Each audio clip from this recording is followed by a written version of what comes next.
cours des premières semaines de 1942, alors que la bataille faisait rage en Europe occidentale et en Afrique du Nord, la menace japonaise d'envahir la Malaisie et Singapour est devenue une réalité.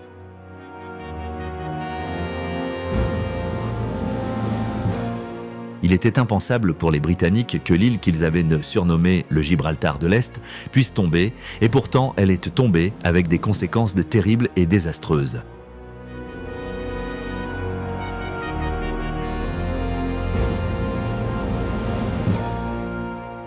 Quelques 85 000 prisonniers de guerre ont été pris à Singapour, 50 000 de plus en Malaisie. Pas étonnant que le Premier ministre britannique Winston Churchill l'ait décrit comme le pire désastre et la plus grande capitulation de l'histoire britannique.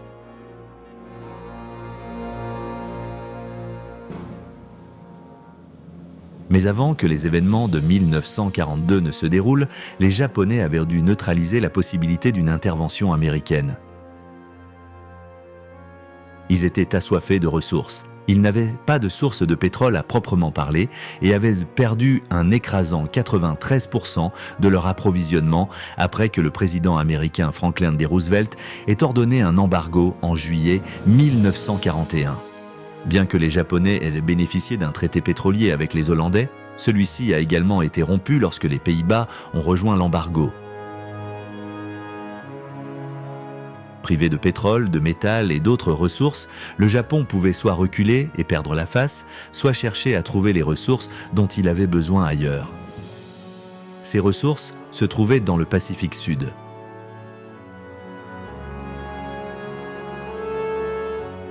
La flotte du Pacifique des États-Unis était la seule force capable de défier la marine japonaise. Les Américains avaient des bases aux Philippines qui pouvaient menacer les lignes de communication entre les îles d'origine japonaise et les Indes orientales. Chaque pétrolier en direction du Japon devait passer par Luzon, contrôlé par les Américains.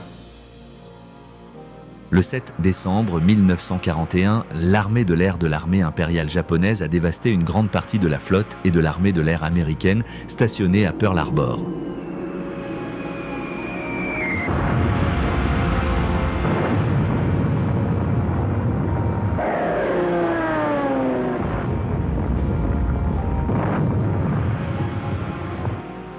C'était une frappe d'une telle audace qu'elle défiait presque la croyance. Le président Franklin D. Roosevelt l'a décrit comme une date qui restera dans l'infamie.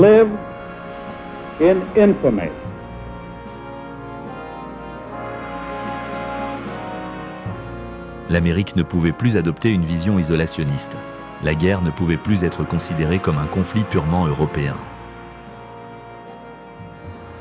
Le 8 décembre, le Congrès américain a voté qu'un état de guerre existait entre les États-Unis et le Japon.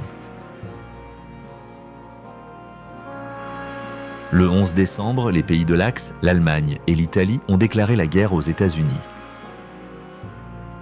Le Congrès a immédiatement reconnu l'existence d'un état de guerre avec l'Allemagne et l'Italie. Les États-Unis étaient maintenant en guerre sur tous les fronts.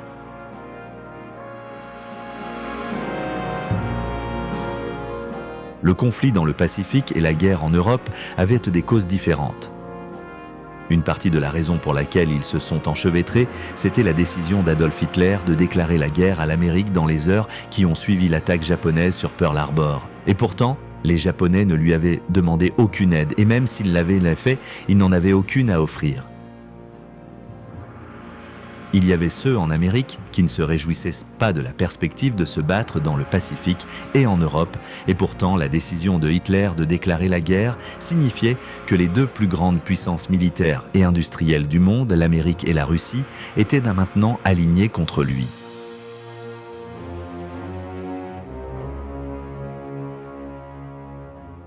La principale cause de la guerre dans le Pacifique, comme nous le verrons, était la décision du Japon d'étendre son empire.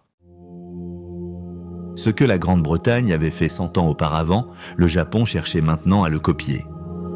Pour les Japonais, il n'y avait pas de Seconde Guerre mondiale. Pour eux, c'était la Grande Guerre d'Asie de l'Est.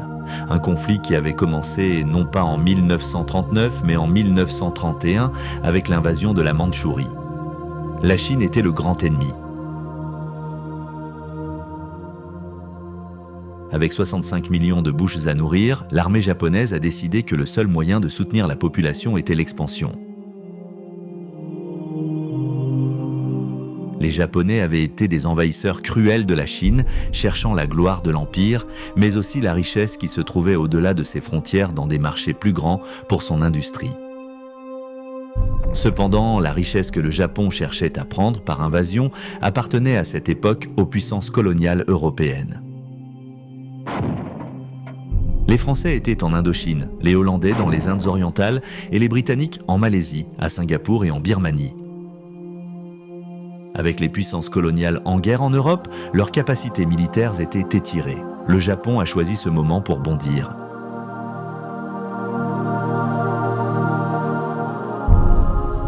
Mais si le Japon devait réussir à se déplacer contre ces vieilles puissances coloniales, il devait empêcher la flotte du Pacifique américaine de venir à leur aide. L'assaut sur Pearl Harbor leur a donné l'avantage qu'ils recherchaient.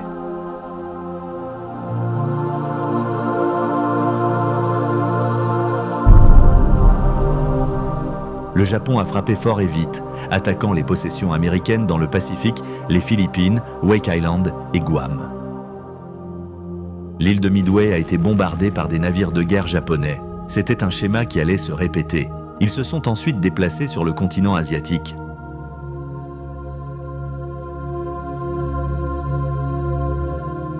Hong Kong, ce que les Japonais appelaient la citadelle de l'impérialisme britannique en Chine, a été frappé par air et par mer. Les aérodromes de Malaisie ont ressenti toute la force de l'armée de l'air de l'armée impériale japonaise. Singapour a été bombardé.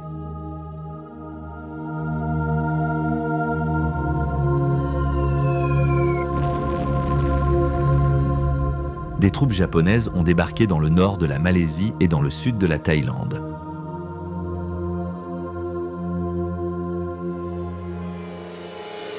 La principale base aérienne américaine aux Philippines, Clark Field, a été attaquée.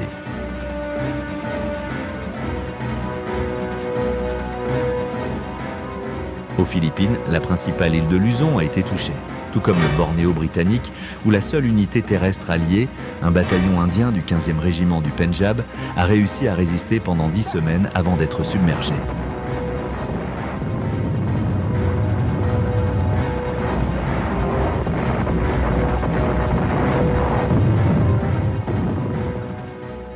Après une semaine de combat, le jour de Noël 1941, la garnison britannique de Hong Kong est tombée. Elle avait tenu plus longtemps que quiconque ne l'avait prévu. Isolée à l'extrémité sud-est de la Chine, Hong Kong avait été considéré comme sacrifiable. Pourtant, 6000 défenseurs avaient tenu tête à 40 000 Japonais. La fin est venue lorsque les réservoirs de la colonie ont été pris.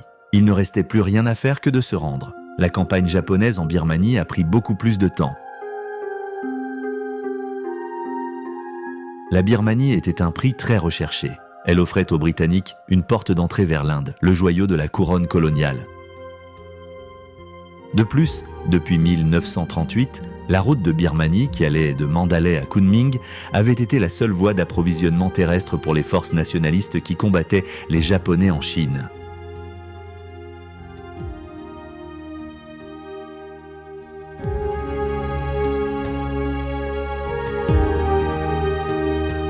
Avec les Américains croyant à tort que la Chine contribuerait une force puissante pour aider à la défaite du Japon, il était essentiel que la route reste ouverte et que la Chine soit approvisionnée.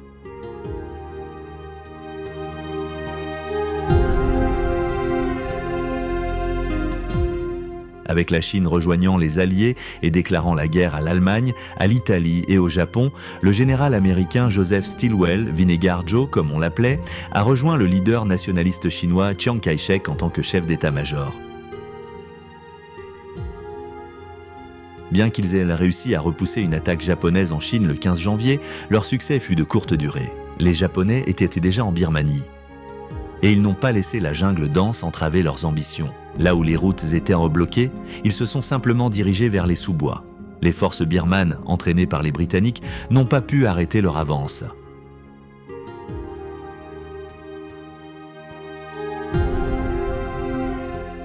Le premier objectif du Japon était Rangoon, le seul port de Birmanie. Ils l'ont atteint et l'ont pris début mars. Lorsque les forces japonaises ont pris le contrôle de l'extrémité birmane de la route, elles ont réussi non seulement à s'emparer des riches ressources de pétrole et de caoutchouc que la Birmanie avait à offrir, mais aussi à fermer les liens terrestres de la Chine avec les Alliés.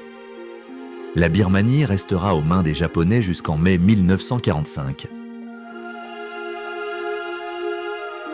Dans le Commonwealth des Philippines, les forces alliées étaient commandées par le général Douglas MacArthur. Les Philippines étaient officiellement devenues un territoire des États-Unis dès 1902. Dans les mois qui précédèrent la guerre, les journées furent languissantes, consacrées aux cérémonies, aux inspections et à l'entraînement.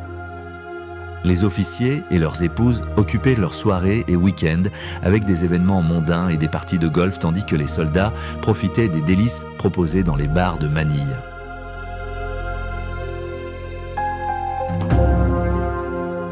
Défendre les milliers d'îles qui composaient les Philippines était un cauchemar. Il se trouve à 8000 milles de la côte ouest américaine, mais à seulement 200 milles de Formose, tenue par les Japonais. Pour les défendre, le général MacArthur disposait de l'équivalent de 2 divisions de troupes régulières, 16 000 réguliers américains et 12 000 scouts philippins. Il pouvait faire appel à des milliers de milices philippines supplémentaires, mais celles-ci n'étaient pas entraînées et mal équipées, à peine une force assez forte pour résister à la puissance de l'armée impériale japonaise.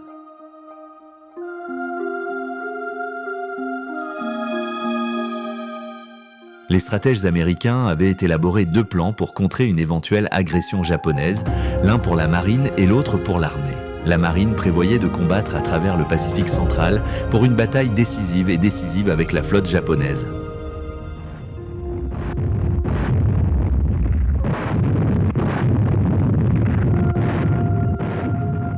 L'armée ne voyait aucun moyen de sauver les Philippines et favorisait une défense stratégique le long d'une ligne Alaska, Hawaï, Panama.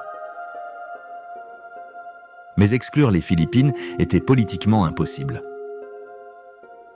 Alors que la guerre se rapprochait de plus en plus, des efforts frénétiques furent déployés pour renforcer les défenses du Commonwealth.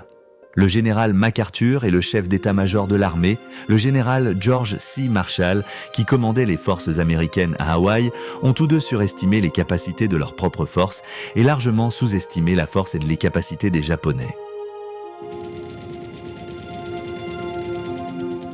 Ils ont grossièrement exagéré la puissance du nouveau bombardier B-17 Flying Fortress, dont quelques-uns ont été envoyés en toute hâte aux Philippines dans les derniers jours de paix. Leurs efforts se sont révélés insuffisants et trop tard.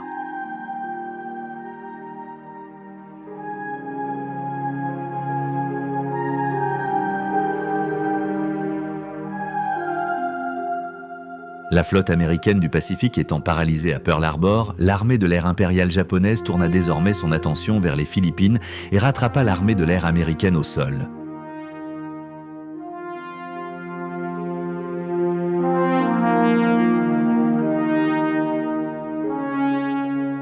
Le Japon avait une suprématie aérienne totale. Un stock de torpilles a été détruit. Les sous-marins américains sont devenus inutiles.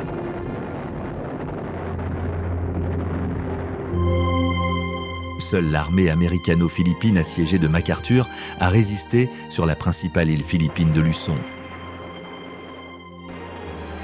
L'armée japonaise débarqua dans le nord le 22 décembre 1941 et commença à avancer vers le sud en direction de Manille.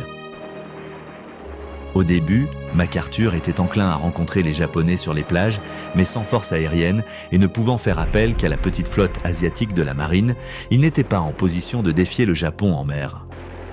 Même si les réguliers américains et les scouts philippins constituaient d'excellentes troupes, la réalité était qu'ils étaient vraiment en infériorité numérique.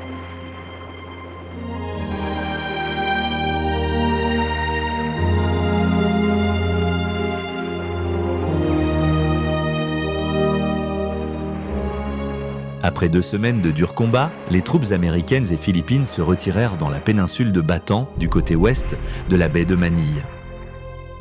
Là, MacArthur pouvait poursuivre une stratégie de défense et de retard, raccourcissant ses lignes et utilisant le terrain montagneux couvert de jungle à son avantage. De plus, Il pourrait refuser aux Japonais l'utilisation de Manille comme port. Peut-être pourrait-il même tenir assez longtemps pour qu'une force de secours soit constituée aux États-Unis.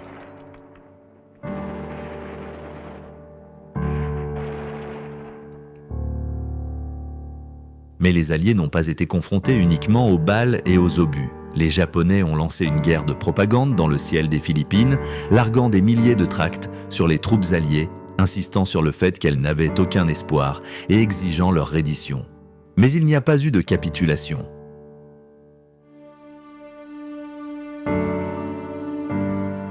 Le 26 décembre 1941, MacArthur déclara Manille ville ouverte. Il ne serait pas contesté. Le 2 janvier, Manille et la base navale américaine de Cavite sont capturés.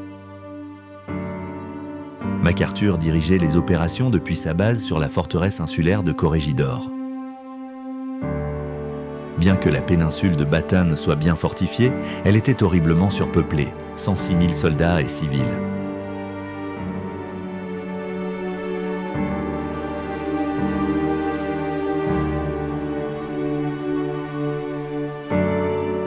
Il y avait trop peu de nourriture et trop peu de munitions. La maladie et la malnutrition se sont installées. Les forces américano-philippines, ravagées par la dysenterie et le paludisme, ont continué à se battre, mais la maladie et le manque de subsistance ont fait plus de morts que l'ennemi.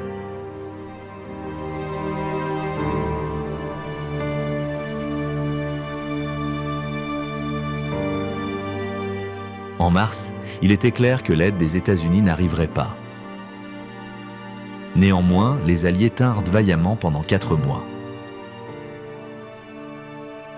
Même si la tentative de tenir les Philippines était courageuse, elle était inévitablement vouée à l'échec. En février, le général MacArthur reçut du président Roosevelt l'ordre de partir.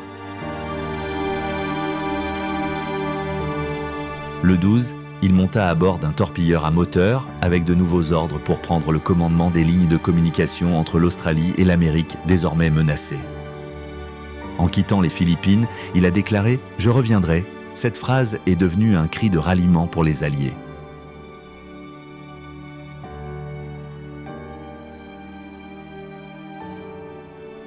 De son bateau, MacArthur monta à bord d'un avion pour Darwin.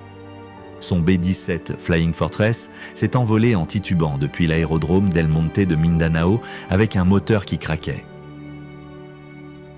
Le vol de 5 heures l'a emmené, lui et son équipe, au-dessus des îles ennemies capturées des Célèbes, du Timor et de la partie nord de la Nouvelle-Guinée.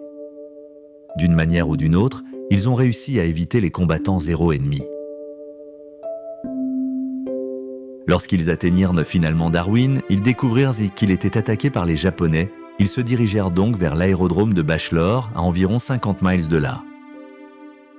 Quand ils ont finalement débarqué de l'avion, MacArthur, fatigué, a fait remarquer « C'était serré, mais c'est comme ça en temps de guerre. Vous gagnez ou perdez, vivez ou mourrez, et la différence n'est qu'un cil. » Certains officiers de la marine américaine n'avaient donné à MacArthur qu'une chance sur 5 de s'échapper des Philippines. Sur les ondes radio, Tokyo Rose s'était vanté que les Japonais allaient le capturer.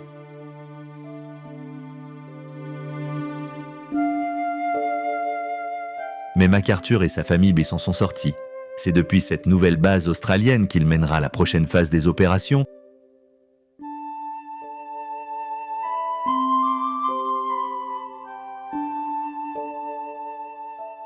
Il lui faudra plus de 2 ans avant de pouvoir tenir son vœu.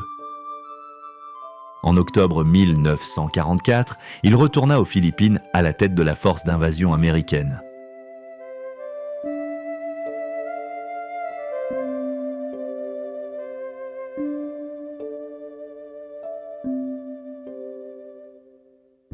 Comme nous l'avons déjà découvert, l'une des principales forces motrices de la politique d'expansion japonaise était son besoin de remplacer le pétrole perdu lorsque l'Amérique a imposé son embargo. Ainsi, avec à peine 18 mois de réserve de pétrole, la machine de guerre impériale japonaise a envahi les Indes orientales néerlandaises, riches en pétrole, le 11 janvier.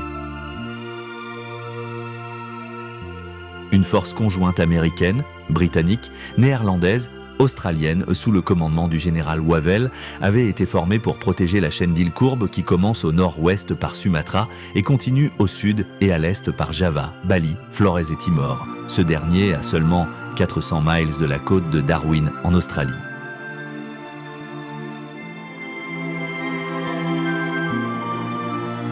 Lorsque le général Wavell prit le commandement, la situation n'était pas bonne. Les forces néerlandaises étaient dispersées sur les îles en petites garnisons. Le soutien aérien était maigre. Il n'y avait pas de porte-avions pour fournir un poids naval.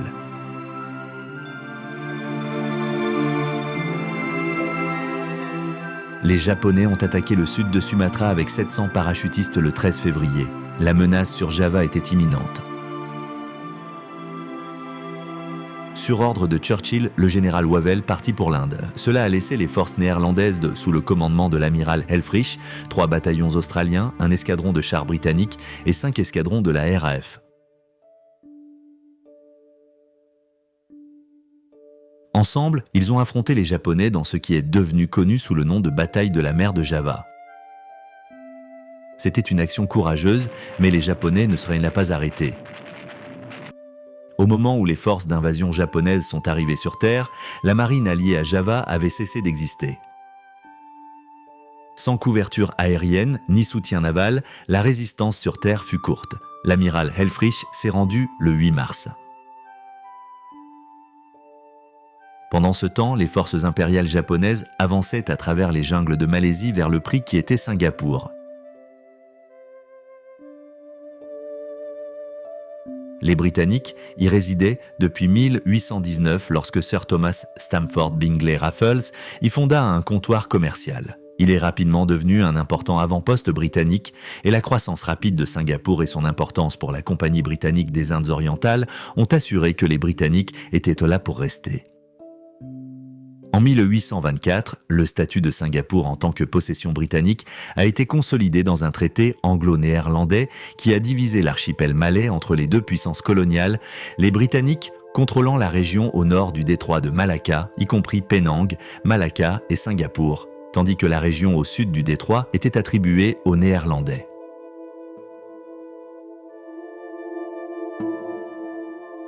La Grande-Bretagne avait également des intérêts en Malaisie, au nord de l'île de Singapour. Elle était devenue une source importante de caoutchouc et d'étain. En 1910, le modèle de la domination britannique dans les terres malaises était établi. Les établissements des détroits étaient une colonie de la couronne dirigée par un gouverneur sous la supervision du bureau colonial à Londres. Leur population pouvait être à 50% chinoise, mais tous les résidents, quelle que soit leur race ou leur croyance, étaient des sujets britanniques, des sujets qui étaient maintenant confrontés à une force d'invasion japonaise. En 1940, en tant que premier lord de l'amirauté, Winston Churchill avait été responsable des défenses de Singapour. Il était convaincu que si l'île était attaquée, ce serait par la mer.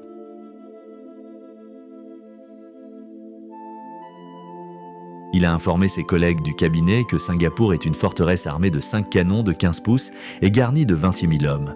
Elle ne pourrait être prise qu'après un siège par une armée d'au moins 50 000.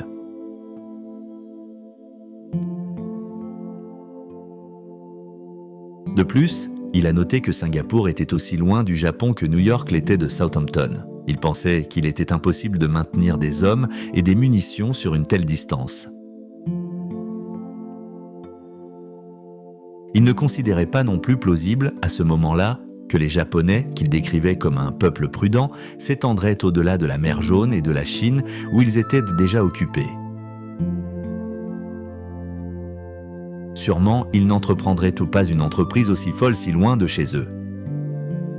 Churchill avait tort, il a envoyé 2 cuirassés, le HMS Prince of Wales et le HMS Repulse. Le HMS Prince of Wales était un cuirassé de classe King George V. Le Prince of Wales a eu une carrière brève mais active, aidant à arrêter le Bismarck et transportant Churchill à la conférence de Terre-Neuve.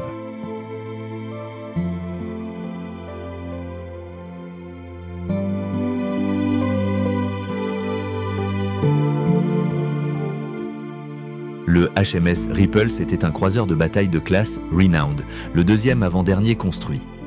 Elle aussi avait participé à la chasse du Bismarck. L'amirauté avait prévu qu'un porte-avions accompagne les deux navires, mais l'action ne s'est jamais concrétisée.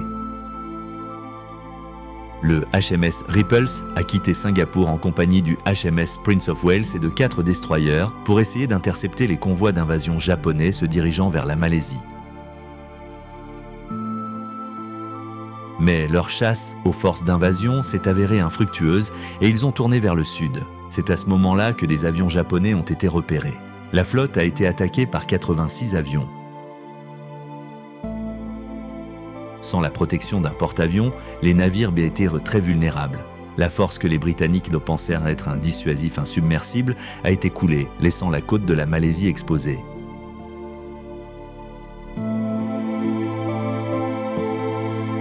Le général Yamashita pouvait maintenant faire un mouvement. Son assaut sur Singapour se ferait par la Malaisie et comme les Britanniques avaient été lents à envoyer des troupes au nord de Singapour, la Malaisie était mal défendue. Les Japonais ont d'abord rencontré une résistance du 3e corps de l'armée indienne défendant la côte. Ceux-ci ont été rapidement isolés et forcés de se rendre. Bien que l'armée 25e japonaise soit en infériorité numérique par rapport aux Alliés, le général Yamashita a concentré ses forces. Il n'avait que 30 000 hommes, les Alliés 100 000 de plus.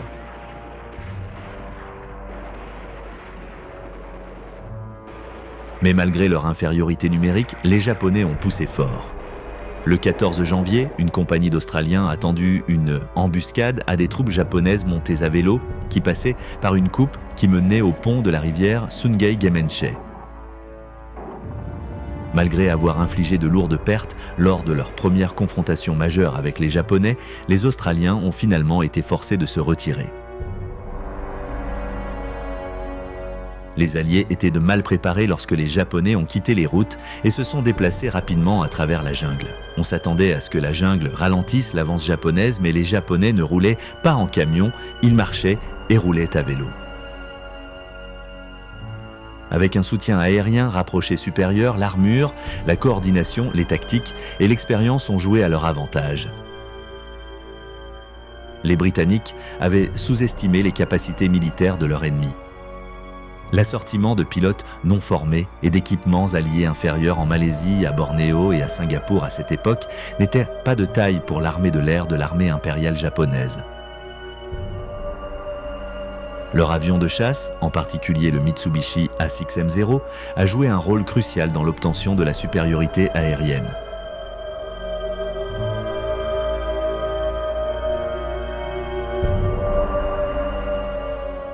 Alors que les combats se poursuivaient en Malaisie, les Japonais continuèrent le bombardement stratégique de Singapour. Les Britanniques ont fait de leur mieux pour tenir les bombardiers à distance avec des tirs de DCA aussi longtemps que les munitions étaient disponibles. Les pouvoirs gouvernants ont commencé l'évacuation des femmes et des enfants. Certains ne reverraient jamais leurs pères et maris. Alors que la défaite se profilait, tous les navires disponibles ont été chargés à la hâte de civils en fuite. L'Empire Star, conçu pour transporter un petit nombre de passagers, était bondé de 2000 réfugiés. Mais la coordination a échoué et l'évacuation est devenue chaotique. Les avions ennemis ont attaqué les navires en fuite et des milliers de civils se sont noyés. D'autres ont survécu à la noyade pour être assassinés par les troupes japonaises alors qu'ils luttaient pour atteindre la côte sur l'île de Bangka.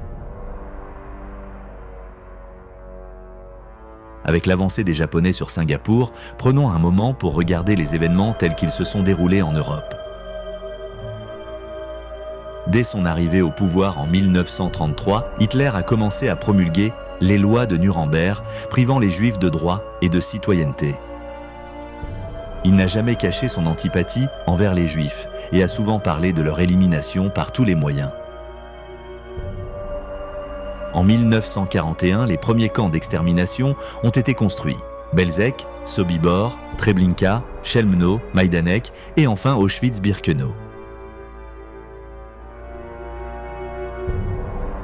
Le 20 janvier 1942, la conférence de Wannsee a été convoquée à la Villa Wannsee à Berlin, une réunion pour discuter des aspects pratiques du meurtre de masse.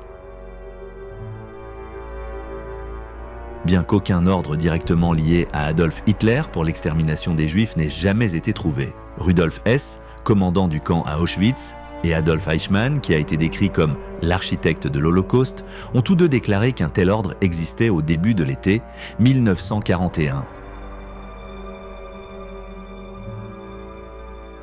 Écrivant dans son journal, Joseph Goebbels, ministre de la propagande du Reich de Hitler, a noté, en ce qui concerne la question juive, le Führer est déterminé à faire table rase, maintenant la guerre mondiale est là. La destruction des Juifs doit en être la conséquence nécessaire. Nous ne pouvons pas être sentimentaux à ce sujet. Ce n'est pas à nous d'éprouver de la sympathie pour les Juifs. À Wannsee, les plans pour la solution finale ont été posés. L'extermination massive des Juifs a commencé peu après. Mais la machine de guerre nazie aurait bientôt à faire face à une force alliée élargie. Les Américains combattaient déjà les Japonais dans le Pacifique et ils étaient sur le point d'entrer dans la mêlée en Europe avec quelques 4000 troupes débarquant en Irlande du Nord.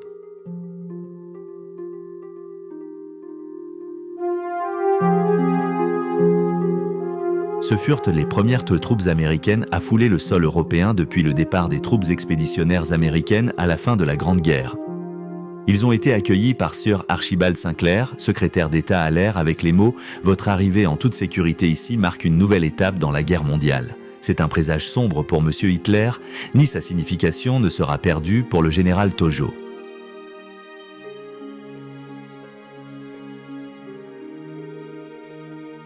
En vérité, le déploiement des troupes américaines en Grande-Bretagne avait été planifié depuis avril 1941, 8 mois avant l'attaque de Pearl Harbor.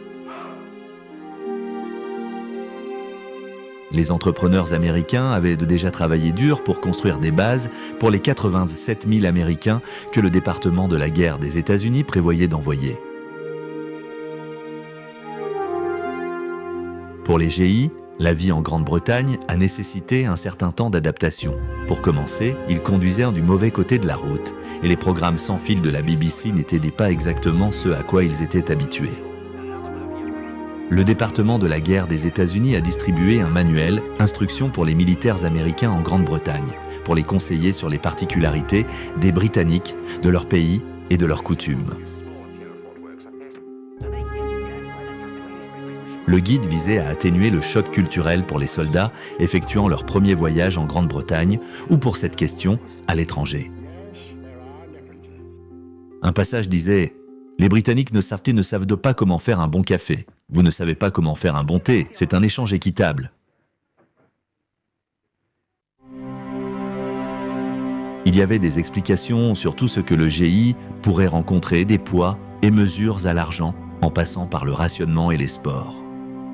Le baseball était peut-être le passe-temps national à la maison, mais en Grande-Bretagne, le cricket était le sport d'été. Pour certains Américains, les nuances du jeu étaient un peu trop excitantes.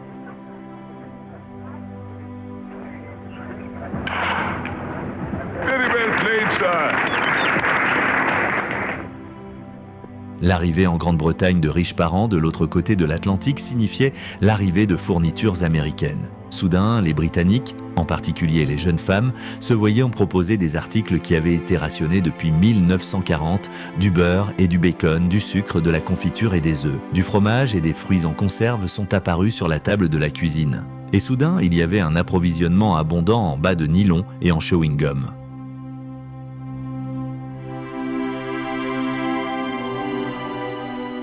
Le 9 février, l'ancien adage « la propreté est à côté de la piété » est devenu un peu plus difficile à réaliser. Le savon a été rationné, mais les Américains voyageaient avec un approvisionnement abondant. Tout le monde était désireux de montrer qu'il faisait sa part. La famille royale britannique n'a pas fait exception.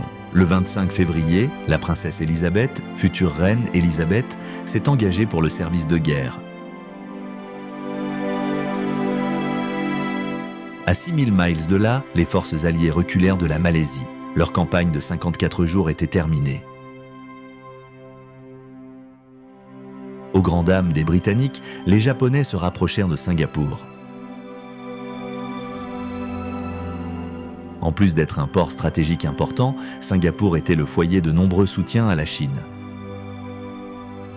Un soutien financier était venu des Chinois ethniques Han, un soutien qui a contribué à freiner l'avancée japonaise en Chine. Encore une raison pour les Japonais d'envahir l'île.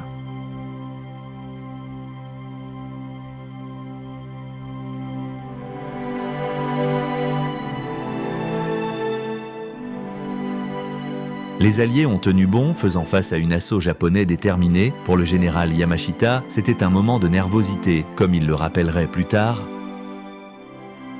Mon attaque sur Singapour était un bluff qui a fonctionné. J'avais 30 000 hommes et j'étais en infériorité numérique de plus de 3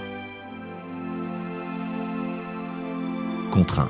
Je savais que si je devais me battre longtemps pour Singapour, je serais battu. C'est pourquoi la reddition devait être immédiate. J'avais très peur tout le temps que les Britanniques découvrent notre faiblesse numérique et notre manque de fournitures et me forcent à me battre dans la rue. Singapour était sous le commandement du lieutenant-général Arthur Percival. À sa disposition, il avait environ 100 000 militaires en provenance d'Australie, de Grande-Bretagne et d'Inde, ainsi que des soldats levés en Malaisie et à Singapour. Ils ont préparé leur défense.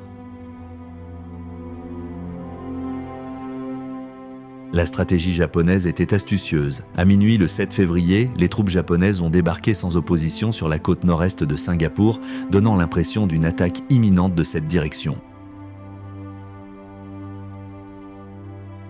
Cependant, le lendemain, ils ont commencé une attaque aérienne et d'artillerie stratégique sur la côte nord-ouest à la place.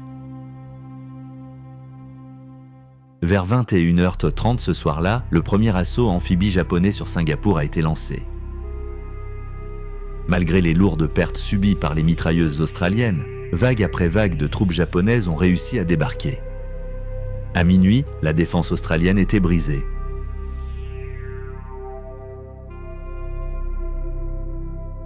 Le lendemain, l'aérodrome de Tenga tombait aux mains des Japonais. Singapour a tourné ses célèbres canons côtiers de gros calibre vers l'intérieur des terres, du moins ceux qui pouvaient tourner. Mais les canons étaient principalement approvisionnés en obus perforants, nécessaires pour pénétrer les coques des navires blindés, la raison même de la présence des canons. Si les canons avaient été bien approvisionnés en obus à haute explosivité, les attaquants japonais auraient subi de lourdes pertes. Les canons auraient aidé à repousser l'avance japonaise, ils ne l'ont pas fait. Avec ses troupes bien établies sur les rives nord, le prochain objectif de Yamashita a été Bukit Timah, commandant l'approche nord-ouest de la ville de Singapour. Yamashita a demandé à Percival de se rendre, mais Percival avait reçu l'ordre strict de se battre jusqu'à la fin. Une bataille acharnée a été menée où la 18e division japonaise a affronté les 1er et 2e bataillons du régiment malais, soutenus par des hommes des forces australiennes. Les Alliés ont combattu avec acharnement et ont tenu l'assaut japonais à distance jusqu'à minuit le 12 février. Mais comme les chances devenaient trop grandes, le régiment malais s'est retiré. Sur Bukit Chandu, les soldats alliés ont manqué de munitions mais ont refusé de capituler. Ils ont affronté les Japonais en combat corps à corps, mais cela n'a servi à rien. Dans l'après-midi du 14 février, Bukit Chandu a été pris.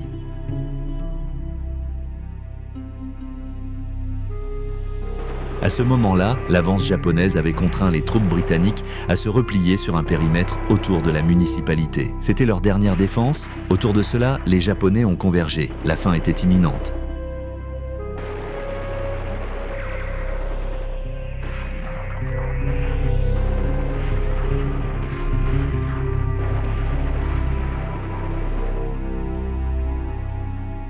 L'approvisionnement en eau est tombé à un niveau critique et les fournitures, y compris la nourriture, le carburant et les munitions, étaient également en baisse. Ces raisons, ainsi que l'augmentation des pertes civiles, ont conduit Percival à prendre la décision mémorable de se rendre.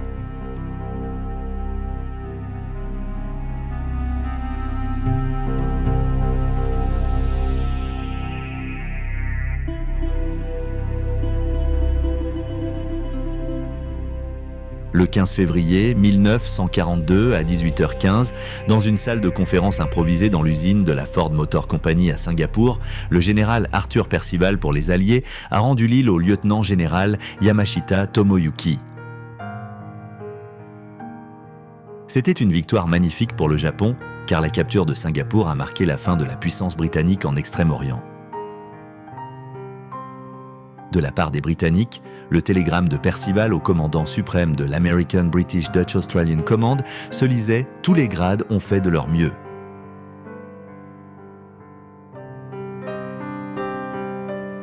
Sur les 50 000 soldats blancs capturés à Singapour, 18 000 mouraient de maladies ou de mauvais traitements au cours des 3 années et 8 mois suivants.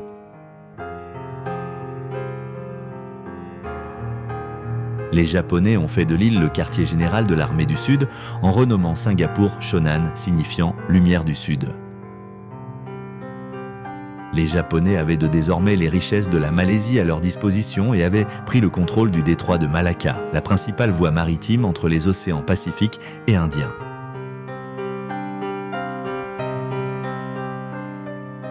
Suite à la défaite britannique à Singapour, les mouvements nationalistes ont commencé à réaliser que les anciennes puissances coloniales n'étaient pas la force supérieure imbattable qu'ils croyaient. Un point qui marque le début du déclin de l'Empire. De là, nous pouvons tracer la spirale descendante des puissances coloniales britanniques. Avec la chute de Singapour, ailleurs l'Empire britannique était attaqué. Juste avant 10 heures, le 19 février, 188 avions japonais ont descendu sur Darwin dans ce qui devait être une frappe de précision. Cela a marqué le début des raids contre l'Australie qui se poursuivraient jusqu'en 1943. Les Australiens l'ont vu comme leur Pearl Harbor, et bien que Darwin n'ait rien de la même importance que la cible américaine à Hawaï, un plus grand nombre de bombes ont été larguées. Darwin était mal préparé. 8 navires dans le port ont été coulés, dont un destroyer américain, l'USS Peary. 35 autres navires ont été endommagés. Aucun des petits nombres d'avions alliés disponibles n'a réussi à décoller. Tous ont été détruits ou endommagés. En seulement 40 minutes, les avions japonais avaient atteint leur objectif et ils sont rentrés chez eux. Mais une autre vague devait venir. Cette fois, il y avait 54 bombardiers japonais. Leur cible, la ville et l'aérodrome de Darwin. 250 dockers et portuaires ont perdu la vie ce jour-là, entre 3 et 400 ont été blessés. Les chiffres réels des victimes ont été dissimulés par le gouvernement australien par crainte d'une panique de masse, mais le chaos a néanmoins éclaté. Bien que le 19 février ait été un jour de réjouissance pour les Japonais, avant la fin de l'été, les 4 porte-avions impériaux impliqués dans l'attaque seraient en fait coulés lors de la bataille de Midway. Alors que les forces japonaises remportèrent la victoire dans le Pacifique, leurs compatriotes vivaient quelque chose de très différent en Amérique où des milliers de leurs citoyens avaient élu domicile. Après Pearl Harbor, un visage japonais en Amérique n'était pas un visage bienvenu. Les relations entre la communauté japonaise et le grand public américain se dégradaient depuis des années. Les agriculteurs, qui ressentèrent de la concurrence contre la main-d'œuvre immigrée, pouvaient à maintenant invoquer la loyauté envers les États-Unis comme raison de se méfier de quiconque d'origine japonaise. Même avant Pearl Harbor, le président Roosevelt avait ordonné que les noms et adresses de chaque Japonais né aux États-Unis et né à l'étranger soient recueillis. Tous les étrangers ennemis en Californie, Oregon, Washington, Montana, Idaho, Utah et Nevada ont été invités à remettre ce qui était décrit comme du contrebande.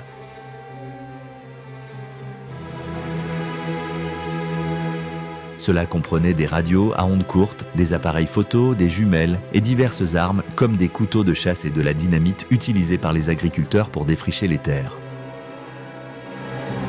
Le député de Los Angeles, Leland Ford, a écrit « Je ne crois pas que nous pourrions être trop stricts dans notre considération des Japonais face à la manière sournoise dont ils font les choses. »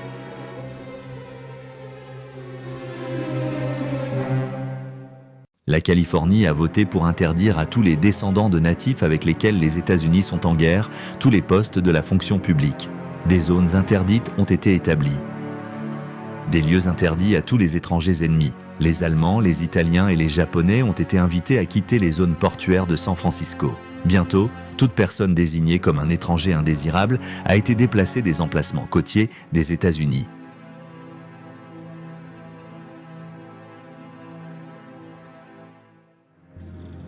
Le procureur général de Californie, Earl Warren, a qualifié les Japonais californiens de talons d'Achille de l'ensemble de l'effort de défense civile.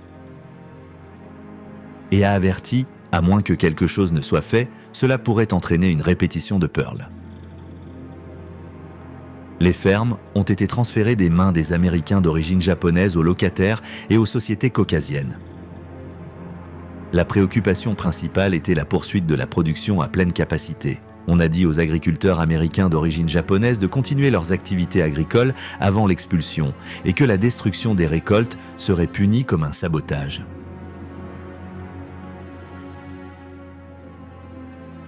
Le 19 février 1942, le président Roosevelt a signé un décret qui a commencé le rassemblement et l'évacuation de 120 000 Américains d'origine japonaise vers l'un des 10 camps d'internement, officiellement appelés centres de réinstallation. Bien que les Américains d'origine japonaise constituaient la grande majorité de ceux qui se trouvaient dans les camps, des milliers d'Américains d'origine allemande, italienne et d'autres origines européennes ont également été contraints de s'y installer. Bien que les conditions n'étaient pas bonnes, elles n'avaient rien à voir avec les camps de concentration mis en place par les nazis. En Europe, les nazis n'avaient pas tout leur propre chemin. Bien que les troupes allemandes continuent de faire le siège de la ville russe de Leningrad, la ville a refusé de tomber.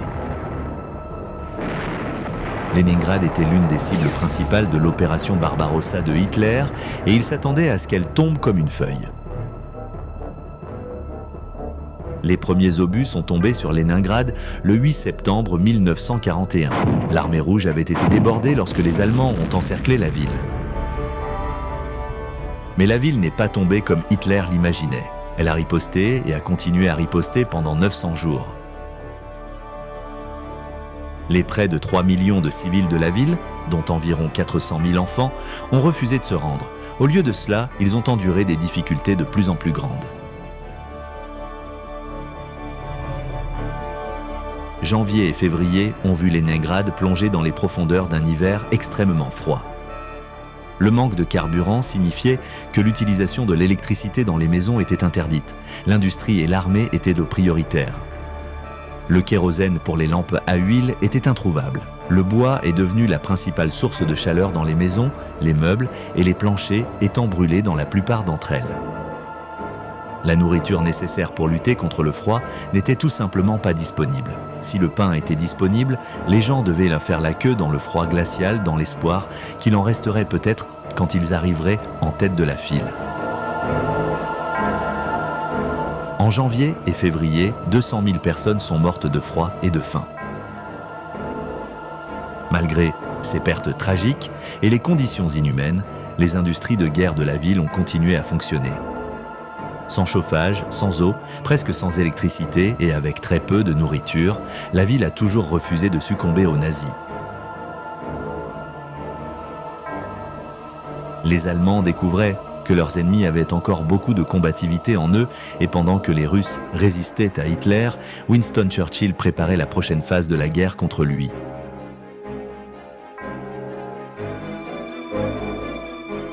Dans les couloirs du pouvoir, les paroles du Premier ministre britannique résonnaient très fort dans les oreilles de ses stratèges militaires. « La marine peut nous faire perdre la guerre », a-t-il dit. Mais seule la RAF peut la gagner. Notre effort suprême doit être de gagner une maîtrise écrasante de l'air. Les combattants sont notre salut, mais seuls les bombardiers fournissent les moyens de la victoire. Le jour de la Saint-Valentin 1942, le Bomber Command a émis la directive NER 22 qui a mis fin à la récente période de conservation des avions par la RAF, bien que les attaques ne devaient toujours pas être menées en cas de mauvais temps ou de danger extrême. Avec le nouveau bombardier Lancaster entrant en service et équipé d'un nouveau dispositif de navigation appelé JI, le Bomber Command espérait que la localisation des cibles serait beaucoup plus facile. 9 jours plus tard, l'une des figures les plus influentes de la Seconde Guerre mondiale a pris son nouveau commandement. le maréchal de l'air Arthur Bomber Harris a été nommé commandant en chef du Bomber Command. Harris avait la réputation d'être un personnage déterminé et énergique. Harris était totalement convaincu que le bombardement de l'Allemagne pouvait mettre les nazis à genoux et porter un coup décisif pour gagner la guerre. Au début du mois de mars, ces bombardiers ont frappé l'usine Renault, détenue par les nazis dans la banlieue parisienne de Billancourt. De graves dommages ont été causés aux installations de production, bien que de nombreux travailleurs français aient été tués. Cependant, cette attaque réussie a été un coup de pouce très nécessaire pour le moral des équipages de bombardiers. La même nuit, le bombardier Lancaster a fait ses débuts opérationnels, posant des mines au large du port français de Brest. Sur les 235 avions de la RAF qui ont décollé, seul un n'est pas revenu. 5 jours plus tard, la RAF a fait une incursion sur Essen où se trouvait une usine de Krupp. Krupp produisait des sous-marins, des chars, de l'artillerie, des canons navals, des munitions et d'autres armements pour l'armée allemande. Bien que les résultats aient été décevants, les bombardiers sont revenus encore et encore. Non seulement l'usine était une cible, mais selon la nouvelle directive, la ville l'était aussi. C'était un prélude à ce qui allait suivre. Sous la nouvelle doctrine tactique de bombardement de saturation de zone, la RAF a lancé 234 avions et une attaque incendiaire massive contre Lübeck sur la Baltique. Elle a dévasté la vieille ville. Hitler était tellement furieux qu'il a ordonné à la Luftwaffe de bombarder les villes et les sites historiques britanniques en représailles. Mais Harris n'a pas dévié de sa croyance en son plan. À la fin du mois de mai, 900 bombardiers seraient envoyés pour dévaster Cologne. Avec les bombardiers qui commençaient maintenant à combattre l'Allemagne, la guerre en Europe a commencé à tourner en faveur des Alliés. Hitler allait découvrir que les Alliés n'étaient pas prêts à se coucher. Il était maintenant confronté à une RAF ressuscitée, à la puissance de l'Amérique et à un adversaire obstiné en Russie. Bien que les Alliés aient beaucoup souffert aux mains des Japonais dans le Pacifique, les bases d'une contre-attaque y étaient là déjà posées. Avec l'arrivée des troupes américaines à Nouméa, en Nouvelle-Calédonie, des plans étaient déjà en train de se mettre en place qui verraient à la conquête américaine de Guadalcanal la première d'une série d'assauts amphibies sur les îles du Pacifique.